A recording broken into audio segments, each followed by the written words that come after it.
Hello, all. How are you? I hope you are doing just great. In recent discussion on all-rounders in cricket, many names were discussed: Ian Botham, Sobers, Kapil Dev, Imran Khan, Yuvraj, Flintoff, Razak, Hardik Pandya, Ben Stokes, and many more.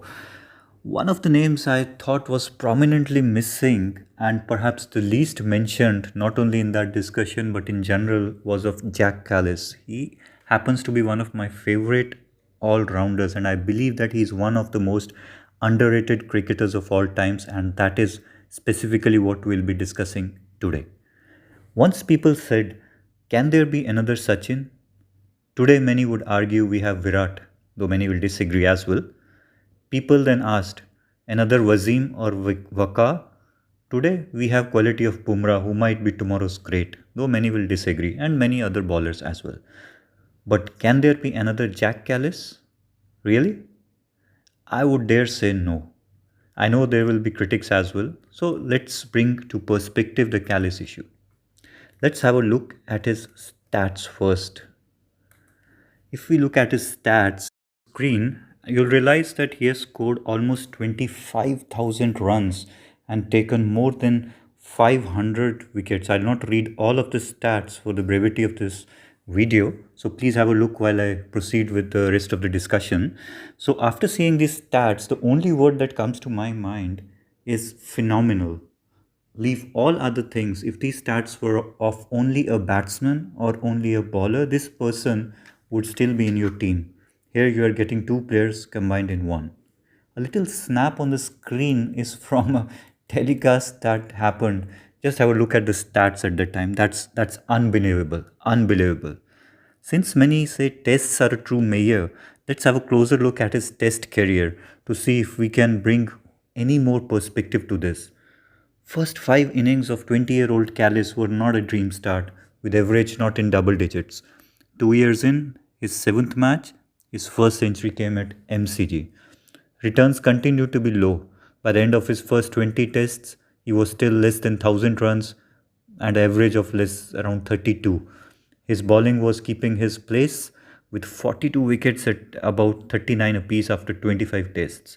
I believe the next phase defined him as he truly emerged on the scene. In his next 78 tests, he banked a little over 7,000 runs at about 64.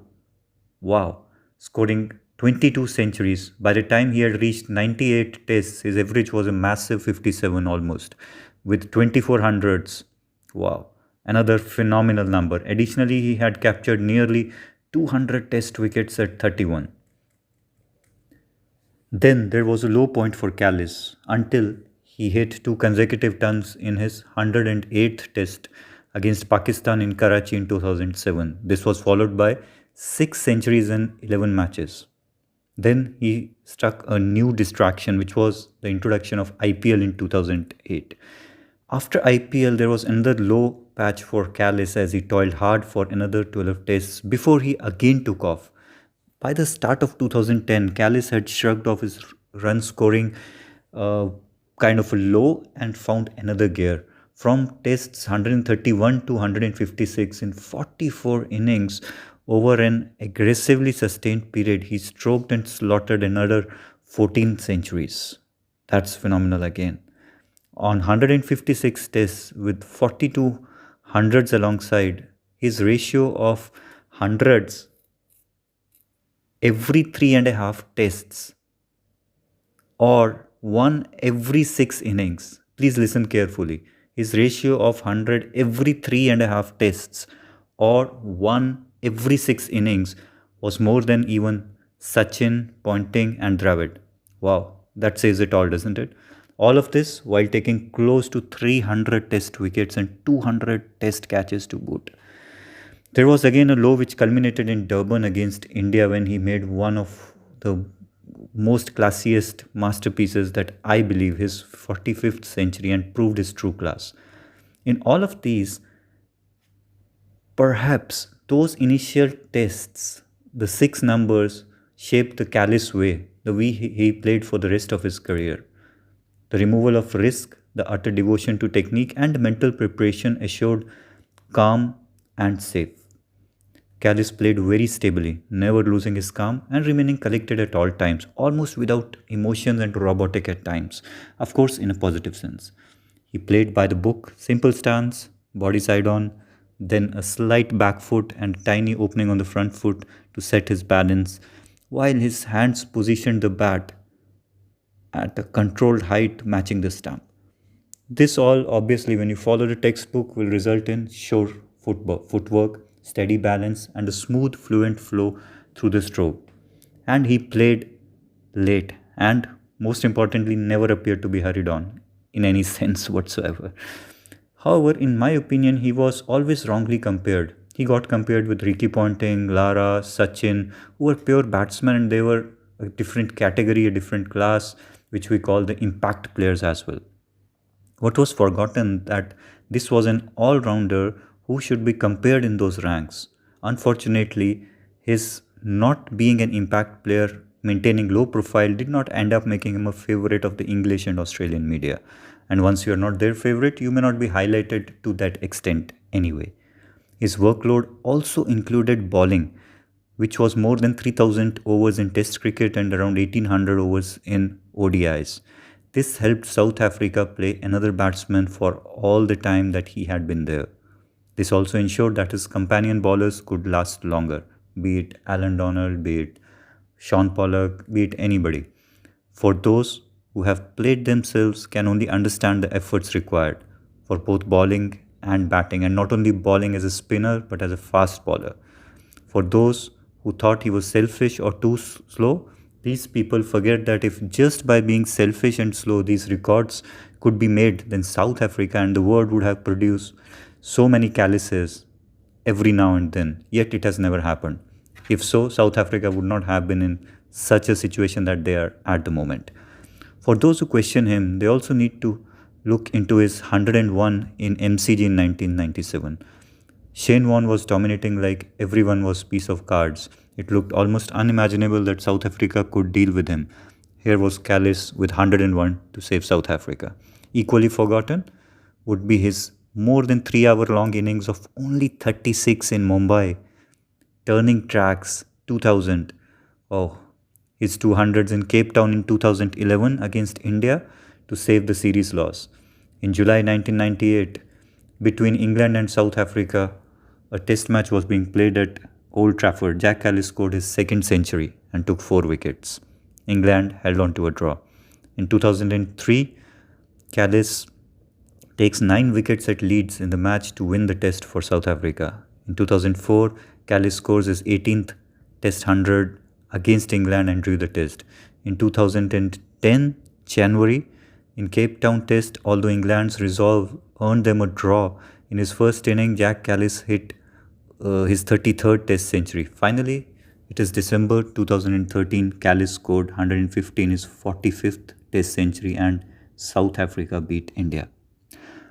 For me, the most important innings remain of what he did in 2000 in Kandy, Sri Lanka, given the circumstances, with match-fixing allegations around, Hansi Coronia no longer on the scene, and with Muralidharan in his background. It was a given that South Africa would be whitewashed. They had lost the first test anyway. In the second test in Kandy, during the first innings, they were in trouble and marginally helped out by Boucher and Neil to some extent. When Kallis came in the second innings, South Africa again had lost almost 3 wickets by less than 50 runs and waiting for the things to get worse. But they never got worse because Kallis was there. He batted for 4 hours and made 87 to take them to 231 and setting a target of 177 for Sri Lanka. South Africa won by 7 runs only. But just think, if Kallis 87 was not there, yet he again never gets the credit. With the series ending in a 1-1 draw in Sri Lanka, it was unbelievable in those circumstances in Murali's backyard. When he was there, he was not duly recognized. And now when he's not there, people who understand cricket can look at the South African team and shun them as not being into competitions for years now. The reason is obvious. No all-rounder has been able to contribute similar to what Kallis had, even if he was meant to be on the slower side. He symbolized a true gentleman, being humble, civil, and one who could be remembered as the one who never complained, never quoted any excuses. He was a model, someone you could work with, very easy to sit with and converse on so many things. Let us have another look at the stats. This will be remarkable. Remarkable. We are going to have a look at the breakup of his stats. What it indicates is that a lot of his critics tell that he has made runs in the smaller teams against at home, etc. etc. So let's have a look at that. So this is his breakup of runs in test matches, right? So if you see the red highlighted ones, 2000 against Australia, 2100 against England, 1700 India, 1500 New Zealand, 1500 Pakistan, 2300 West Indies, 894 Sri Lanka. We must not forget, if we even want to ignore the West Indies 2300, still you have a lot of other innings to count on. Australia had McGrath, Shane Warne. England had Caddick, Gough, so many others. India had spinners. You just name them, Kumble, so many, Harbhajan, etc. Sri Sant was there. He was in phenomenal form. New Zealand, Shane Bond. Pakistan, Wasim, Waqar. Sri Lanka, Chamendavas, and then who can forget the great Muralidharan. Next, let's go to his ODI breakup. Similar. His runs, Australia, yes, 1600. England, 1000. India, 1500. New Zealand, 1400. Pakistan, 1200. Sri Lanka, 1400. West Indies, I'm ignoring it, but they are still a phenomenal 1600. You cannot ignore this. Now, let's look at his home and away breakup of runs in both ODIs and tests. As you can see on the screen, his away runs are 6,393. Phenomenal, which are more than 50% of his runs scored. At home, he has scored lesser number of runs. Yes, he has played away more number of matches, but still, due credit has to be given where it is due. So his average is almost matching in home and away in the ODIs. In the test matches, if you notice, his runs away are also significant. It's not that he has only made runs when he's at home. He has made 6,254 runs at average of 53.91, which is phenomenal by any stretch of imagination, and it has to be recognized. I believe that we may never see another best all-rounder being a batsman who can ball fast. We might see a spinner who can do this, but I doubt if there ever will be. It will be much rarer to again find that in cricket caution shall breed greatness. Almost never will such achievements be made by anyone who can maintain so low a profile. I still maintain we may never see another all-rounder in cricket like Jacques Kallis, and I fully salute him. And it is now only heartening to see him being back in Cricket South Africa in a very prominent role now. Hope you liked the video. Do comment, like, dislike, subscribe. Lots of more stuff coming in.